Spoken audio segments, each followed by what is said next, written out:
Welcome back to Cohort W. I'm your Season 3 host, CW3 Susie Albert.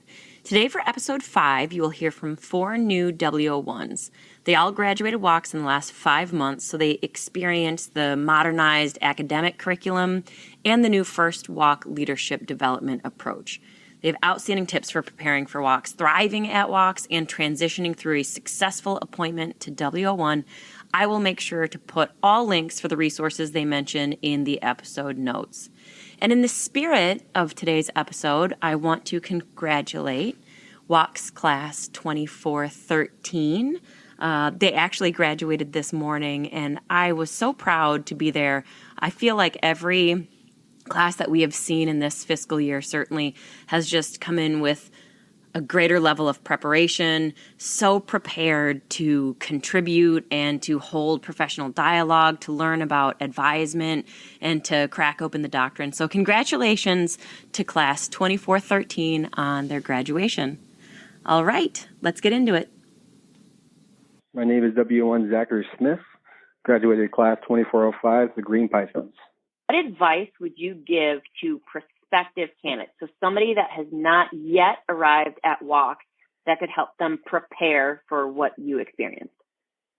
I would say the number one thing you got to focus on is to be comfortable at physical fitness. I don't mean run yourself into the ground, but you should be able to go to the APFT, the ruck march, and land nav comfortable to the point where if you were even sick, you should be able to pass an ACFT.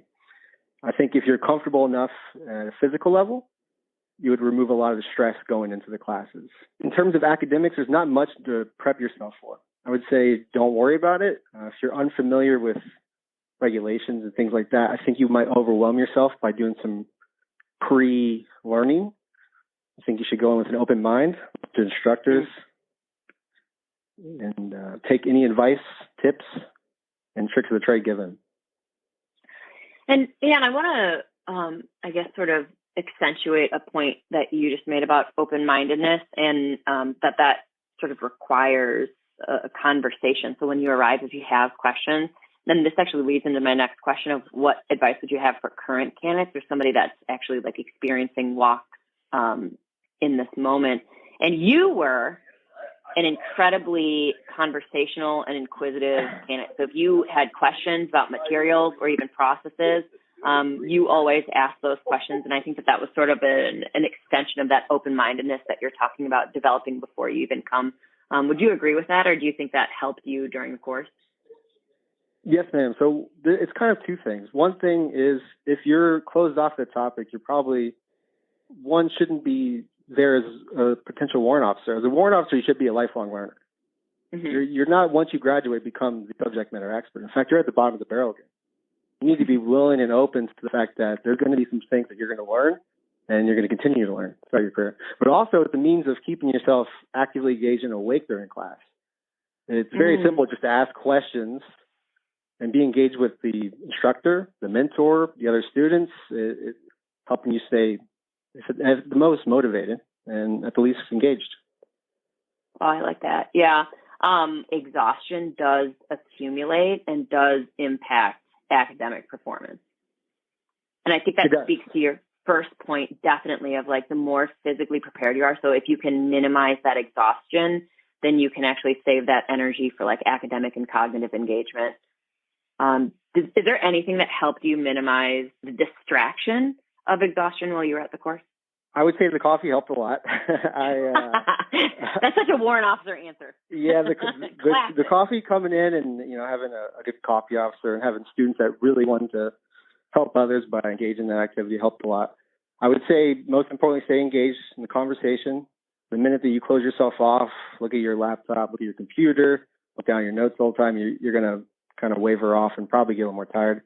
One of the things that I recommend, and because you were one of my students, is just like even talking about doctrine in non-technical terms, talking about history in non-academic terms, like talking about leadership in ways that it manifests in reality, not the philosophies of leadership, right? But the very real truths about lived leadership and the frustrations and stuff that helps actually absorb that material better. So I would agree that social connection can absolutely enhance the learning environment and the learning outcomes. Yeah, I would say that, and we were thankful to have you. And this is not to gas you up or anything, but if you don't have someone that's passionate about the topic they're talking about, how is it that the students are going to be passionate about the topic they're receiving? You know what I mean? So when you came up there talking about doctor and you're excited about it, it made me excited. And to have someone up there preaching and excited. If they're not excited, you will see the results in the students.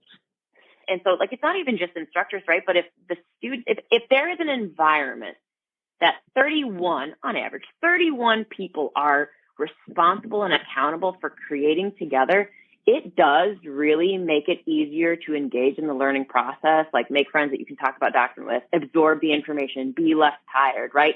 Feel comfortable asking questions. So I really appreciate you bringing that up, because that is not, if I were asked that question, I would not have generated that answer. And that's why we like to kind of talk to people that have recently had this experience.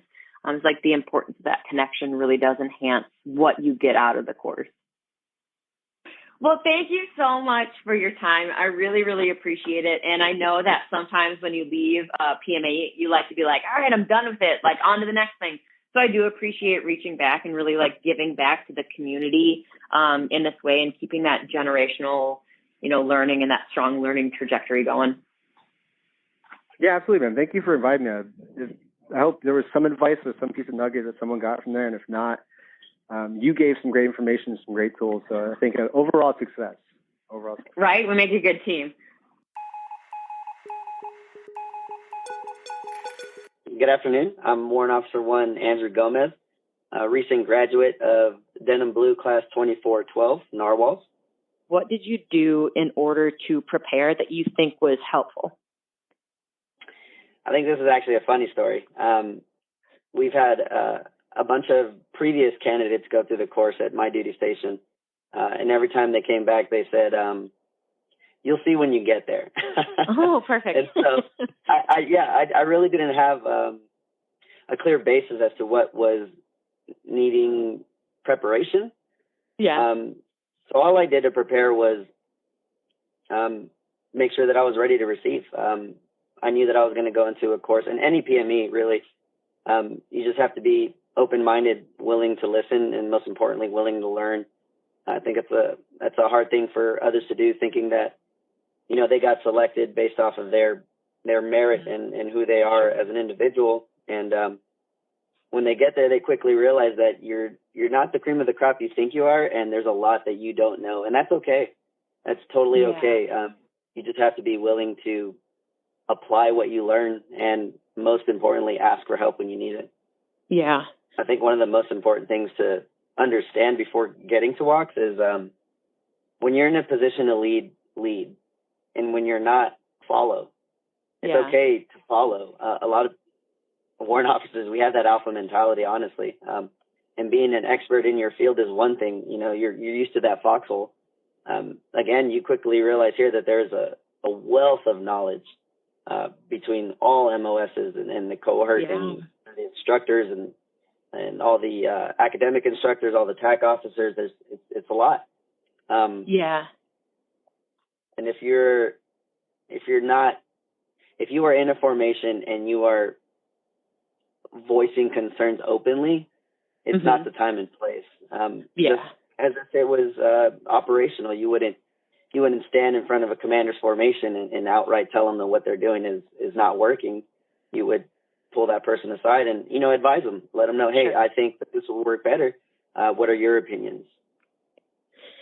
I heard what you said, and I want to adjust the language to what you just described. So what you said was when you're in a leadership position, lead, and when you're not, then follow. But what you described was empowerment. So when you're in a leadership position, lead.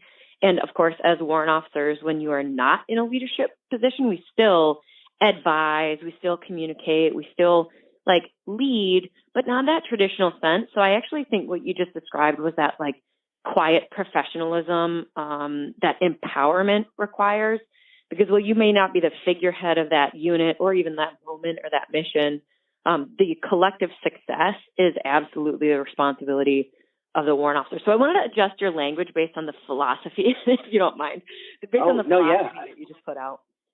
Yeah, and I absolutely agree. It's knowing how to insert yourself and your knowledge to better the group. Absolutely. Yeah. And so in your experience while you were here at WOCS, what helped you be successful in that like day-to-day grind between the leadership development and the academic rigor and the overall experience? What do you think helped you be successful? Well, I'm a very humorous person and optimistic. And so anytime I found myself even remotely stressed,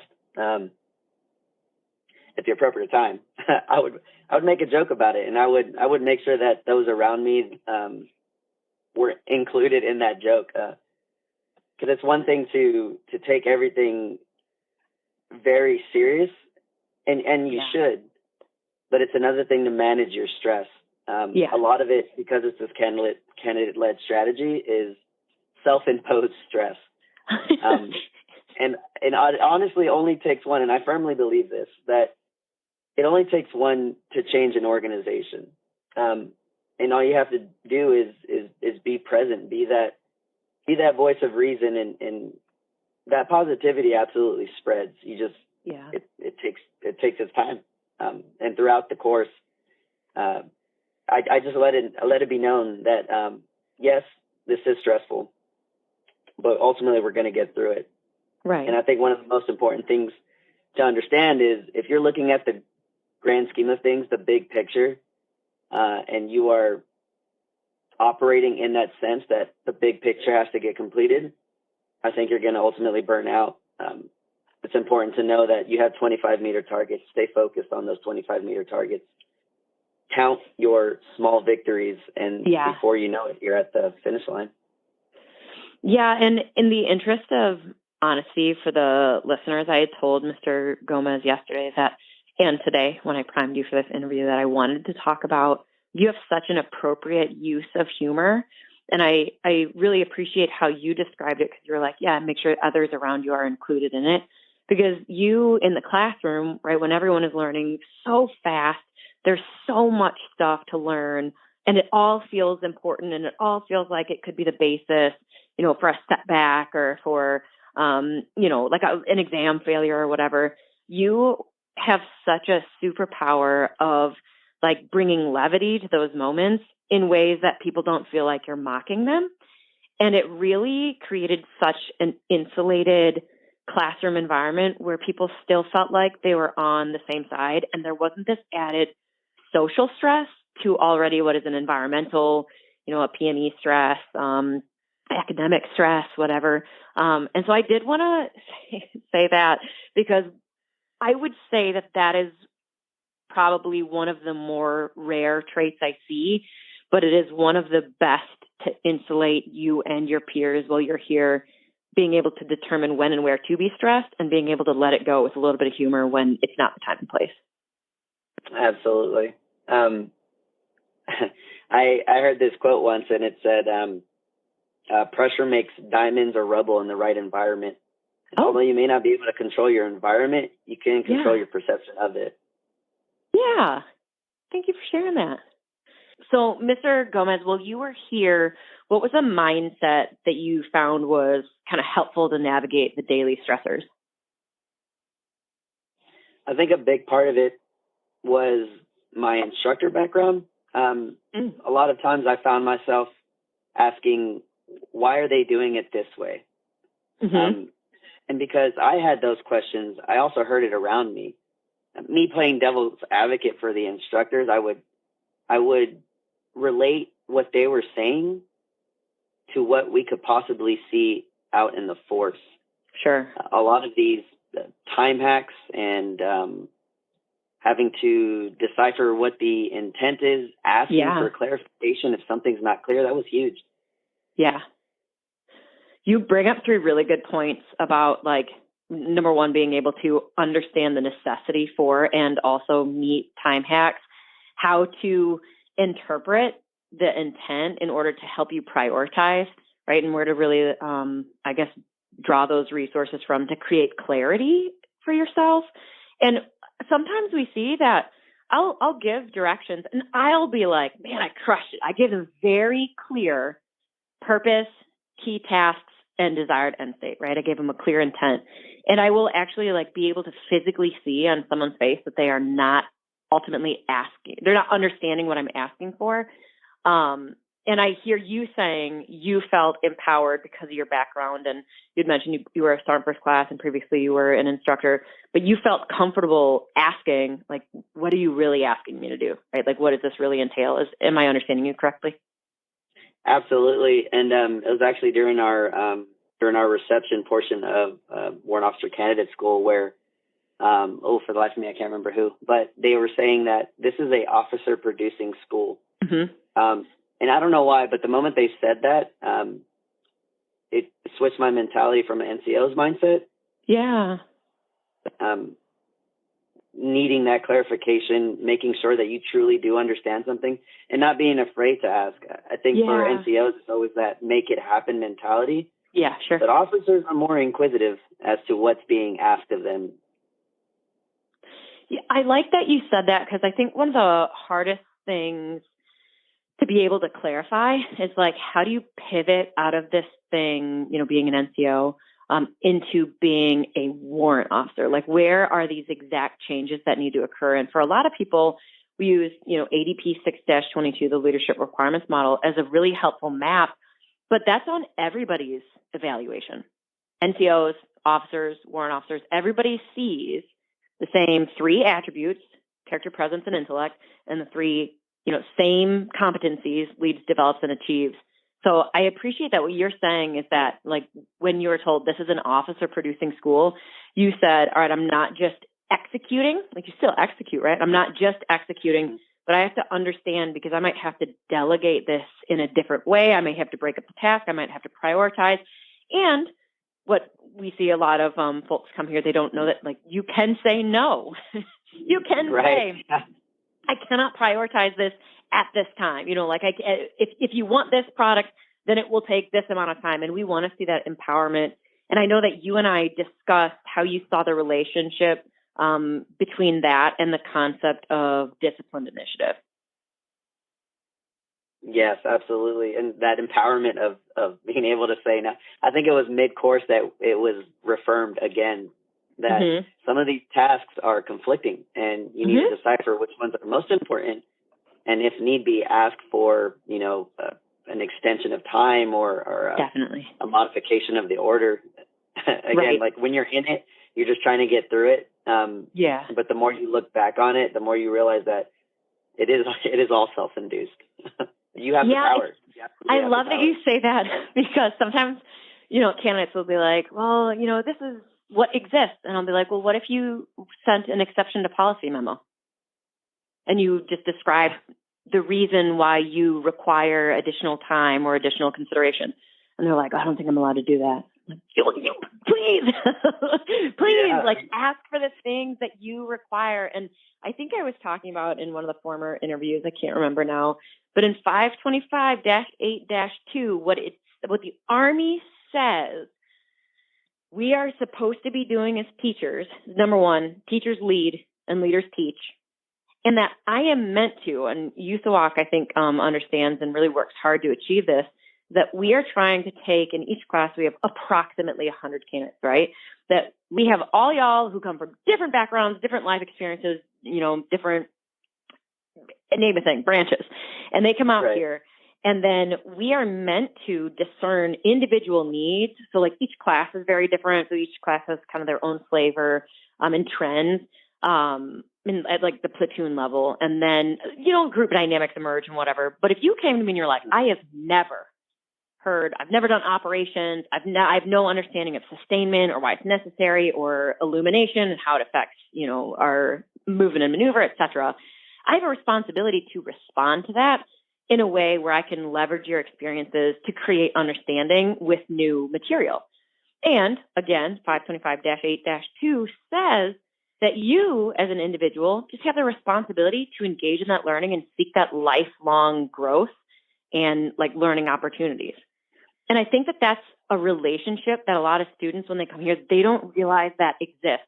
You can ask for what you need, and we should be facilitating that.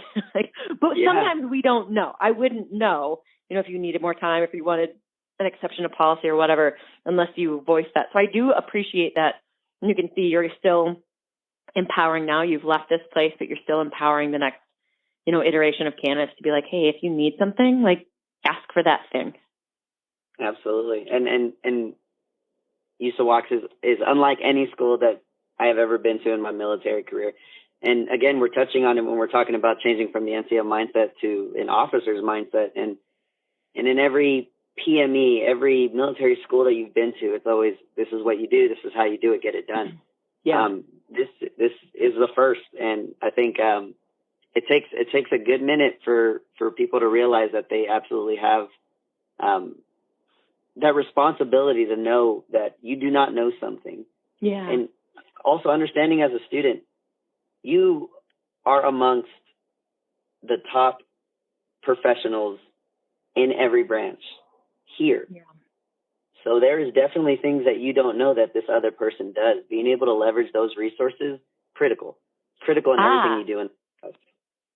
Yeah, and I think resourcefulness is kind of like step one of combating helplessness. What exists and what can you turn it into? And that's something, it is actually a lesson that I learned from working with Marines, to be perfectly honest with you. But shout out to the Marines. But it's hard sometimes to not just be like, where's the answer? Where's the answer? And I spoke to a colonel a few years ago. I was a CW2, and the best advice that I received that I really wish I could create this awareness for every student or every warrant officer that comes through, is he said, you can either find the answer, you can create the answer, like the solution, or you can become the solution. And warrants really are postured very uniquely to insert themselves within, the expertise with their systems, integrate their systems differently, operate their systems more efficiently, to become the solution over and over and over and over in totally different environments and totally different missions and totally different echelons of command. And I like that you're bringing that up, because we need to teach that really well. So intergenerationally, that is something that all of us understand, is we are not helpless. We have a different power to be creative and to be critical thinkers and really become those solutions. So thank you for bringing that up. Yeah, and I think we're going to have to change the WOCS motto to become the solution. I like it. You know what? I will take it to my commandant tomorrow. So I love that. Well, thank you so much. And again, if you need anything, just get a hold of me, and we got your back. Will do. Thank you. All right. Congratulations also on your graduation.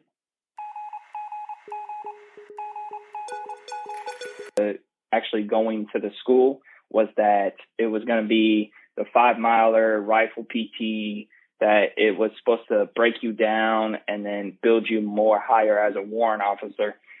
They actually switched the focus of WOCS. So when I got there, I was kind of in a culture shock, because it was more building upon what you knew as an NCO and then transitioning you more to a WO1, which was very nice and phenomenal for me.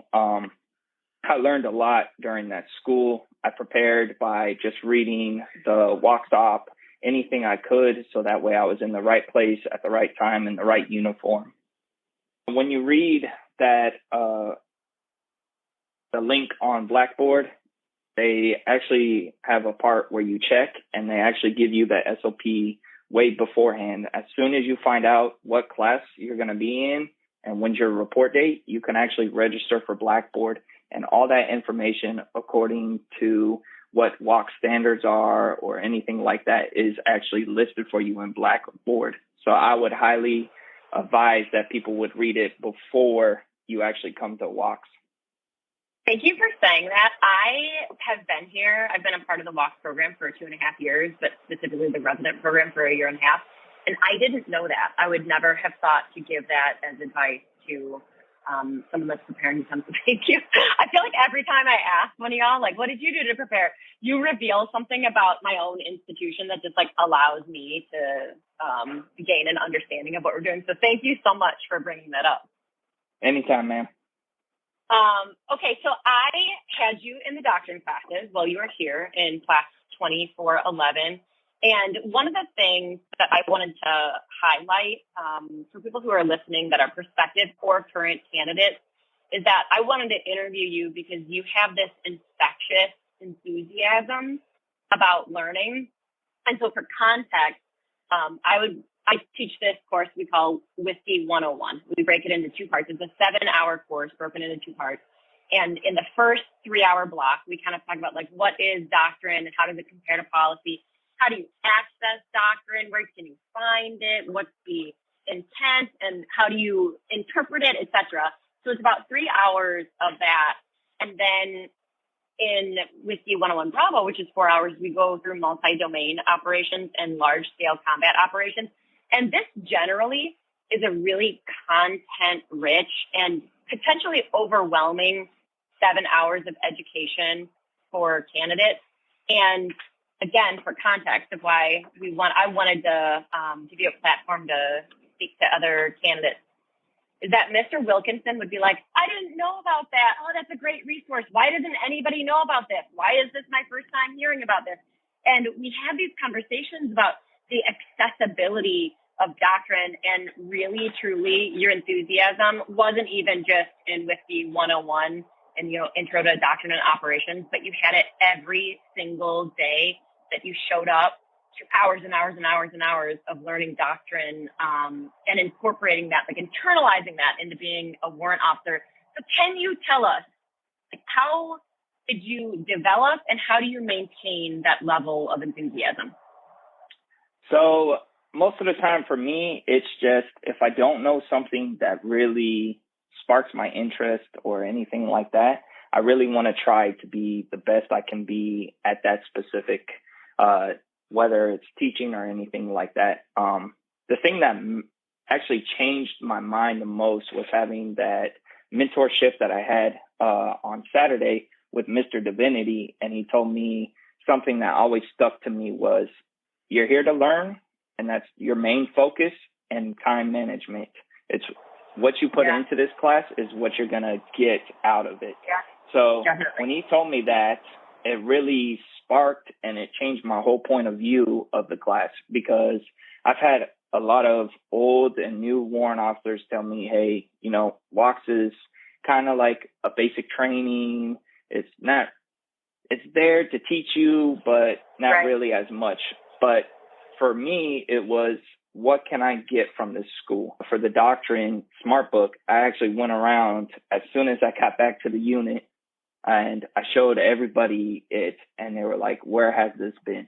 So I think it's just people not being educated on the resources that they have or where they can find it at, which I'm hoping now that I have the information now for doctrine and all of the information that was taught at WOCS, I can take that and show other people where to find it at. Obviously, CAC and CAD and trade-off and proponents publish a ton of doctrine, and it's outstanding. But if you don't know what exists or how it helps you or where to access it, then we're sort of screaming into the abyss. The folks that put in all that intellectual property into attempting to help prepare the next generation or help anybody operate within the new operating concept that our Army conceptualizes war as, it's really hard to be effective because we have access to so much information that you don't know what is important, how to access it, and when and where to inject it into your own unit. So when did you graduate, sir? April 16th, ma'am. So about 2 weeks ago, right, you left here, you've already returned to your unit.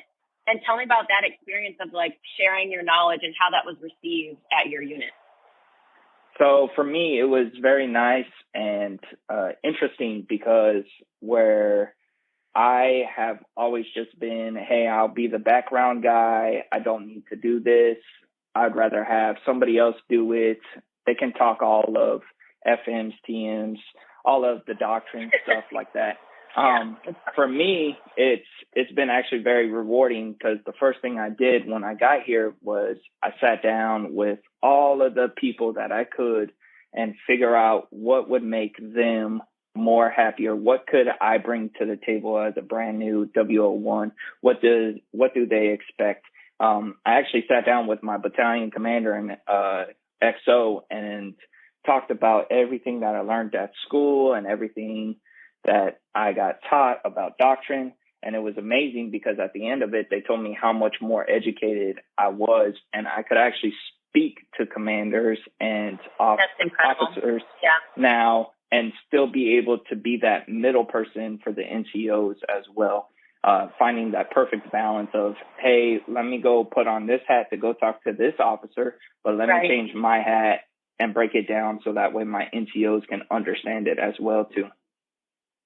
Yeah, it's like that, you're so integrated into operations and then also into the planning process, right, the advisement process, which is definitely one of the things that I can say USAWOCC wants WO1s to feel prepared to integrate, communicate, operate, lead, and advise as they sort of transition from being an NCO to being a warrant officer with that huge scope of responsibility to communicate across the entire formation and be successful in those communications. And I think you're just, within 2 weeks of graduating, you're just a great representation of that in action. Thank you, ma'am. I appreciate that. General Beagle has this statement that we try to work into the doctrine, especially into interpretations of mission command and into MDMP, that you really communicate very helpfully and in a way everybody can understand. So what he says is, what interests my boss should fascinate me. And you're talking about how anticipating your commander's requirements help you be as useful as possible immediately upon re-entering that unit or arriving in the first unit after appointment. So I think that that's a really cool connection from what the vision is, a vision is for General Beagle at his level, down to the end user, which is you at your first unit of assignment. So thank you for bringing that up. I think that's just an excellent point. Did you have moments where you felt overwhelmed or you felt like you were failing while you were here?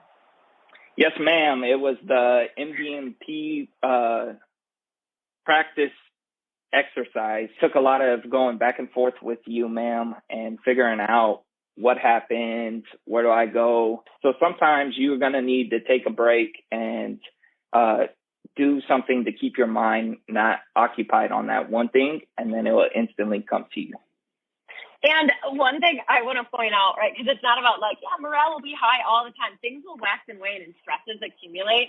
And being able to communicate through that, because you, at that moment, I discerned, right, that you hated MDMP, the military decision-making process, right, that you hated what we were learning. Like, it was like such a barrier.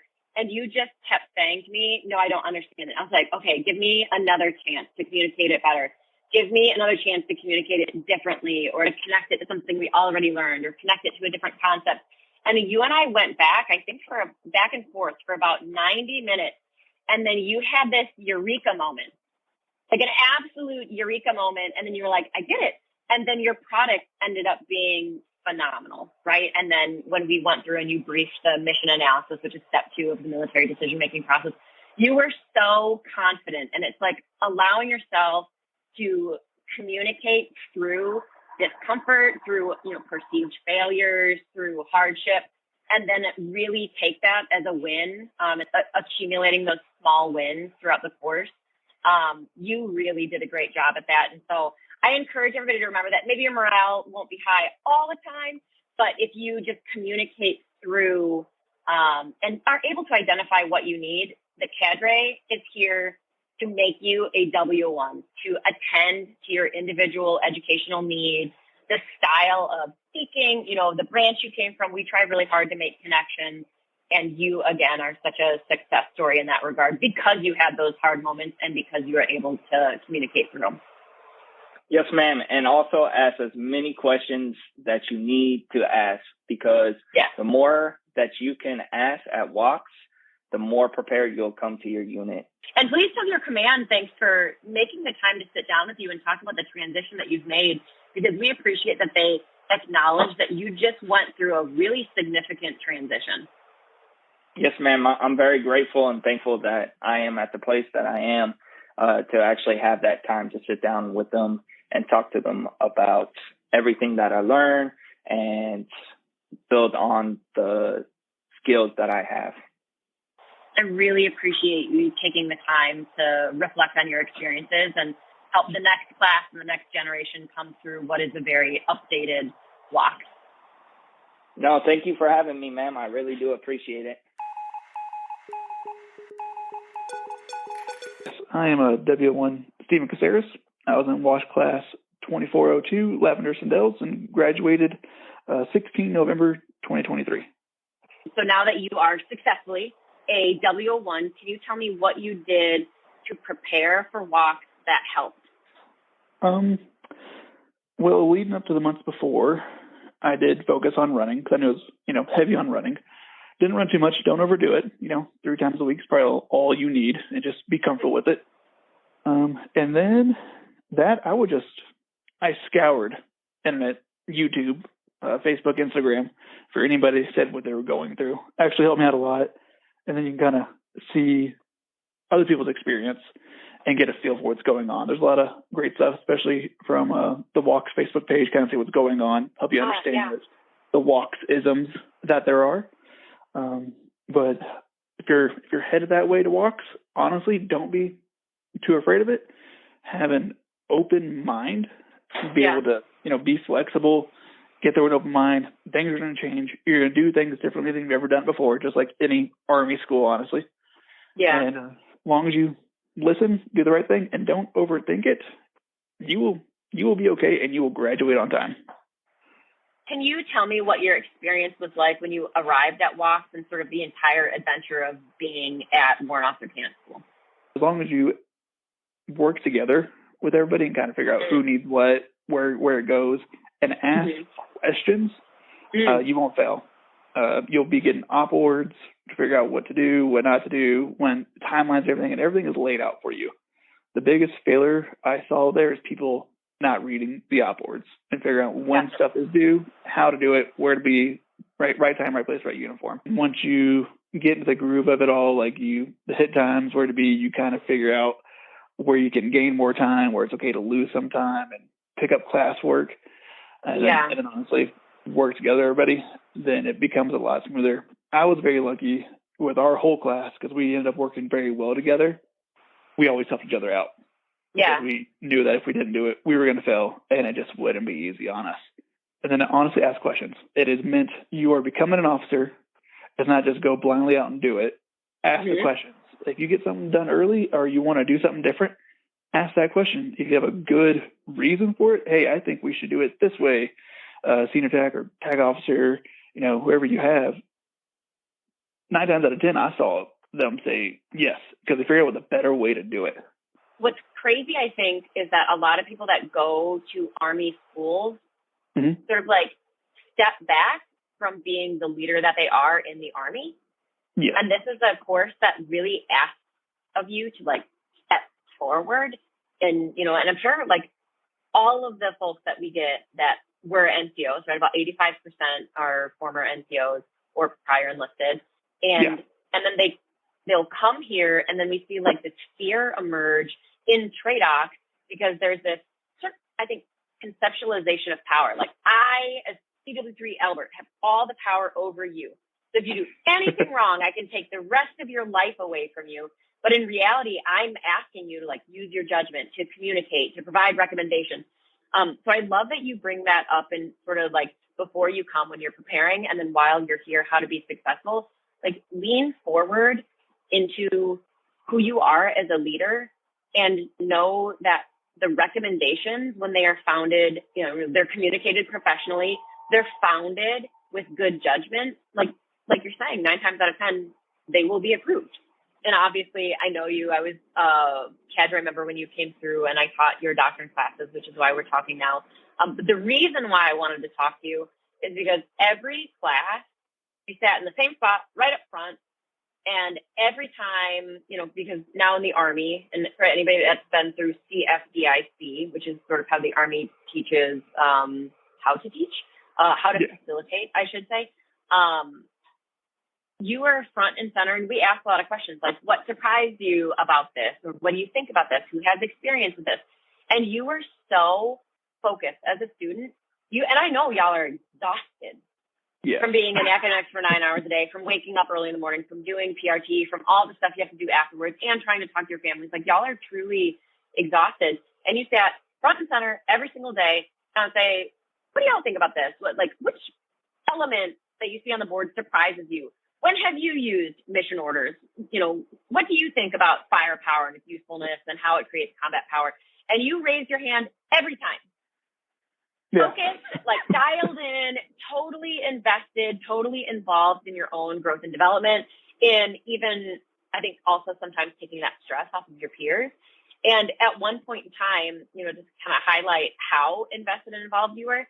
You said to me, you're like, I think I'm going to stop raising my hand. You kind of stopped calling at me. I'm going to stop raising my hand. I was like, I love, because people would see even you leading in the front row, raising your hand, and they would feel comfortable starting to contribute. And I just thought that was such a nice impact on this shared environment that we all had together, that academic environment. What gives you that focus and that enthusiasm and that desire to be involved? The foundation of what drove me is try to be the best that I can be. Not to outshine anybody, but be better than I was the day before. And that kind of, for me, that ties back to family. I do have a 15-month-old daughter right now, so and that's really what made me want to go the warrant officer route. It's just what drove me personally. And I think anytime you're sitting in an Army class and you're just sitting there and you're so tired and you're like, this sucks, and I can't pay attention, right? But it wants you to thrust yourself into trying to ask those questions, trying to be more talkative. It helps keep you awake, 1, and then 2, you learn, and then 3, it helps your classmates learn too.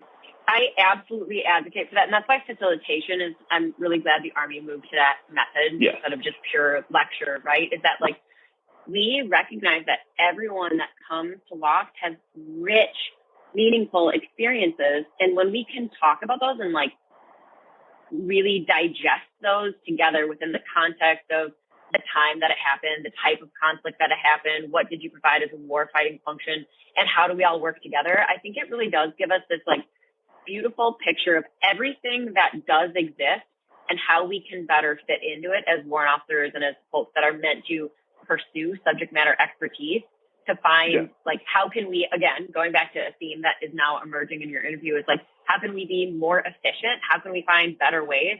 And how can ultimately you create successes for your commander, for your soldiers, for name a thing, that conflict.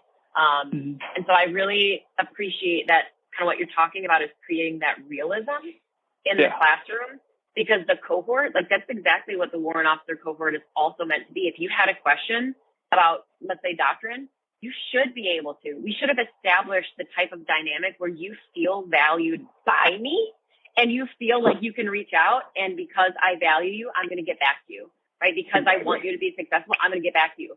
And just like I reached out to you for this, right? I was like, man, I'd love to hear your perspectives, because it's not just meaningful to me, the relationship that we have and have established over the last 6 months, but I see that utility of the things that how you translate them really do resonate with your peers, with other leaders, and you deserve that platform too. Oh. I see you don't accept a lot of compliments. It's made you real uncomfortable. Well, it's like an ASI for me. I just try to do what I can, honestly. For that. But talking back to how for the cohort and, be able to reach back to your peers, instructors, or anybody else that right? I'm still in our group chat from WOCS, right? And it's May now. We graduate in November. Well, it's about to be May. Next week will be May.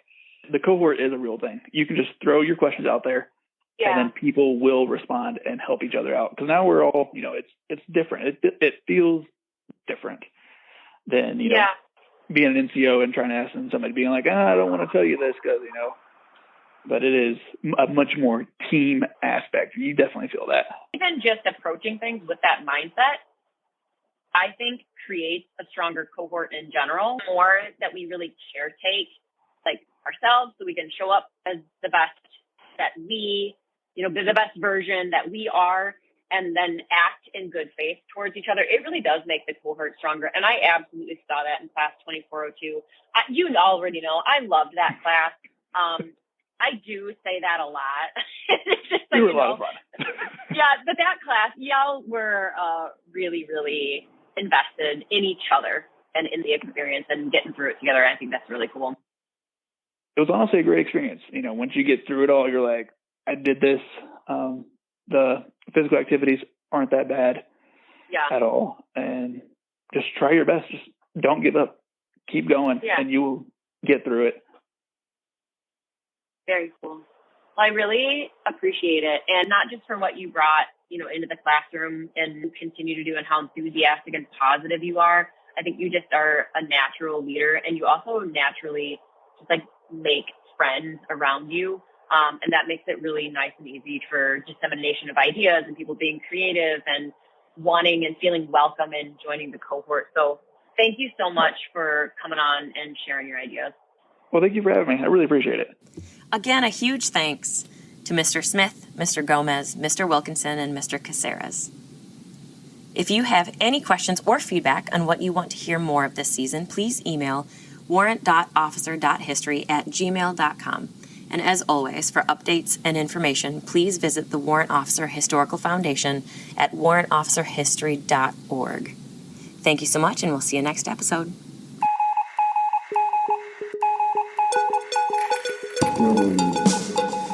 WO1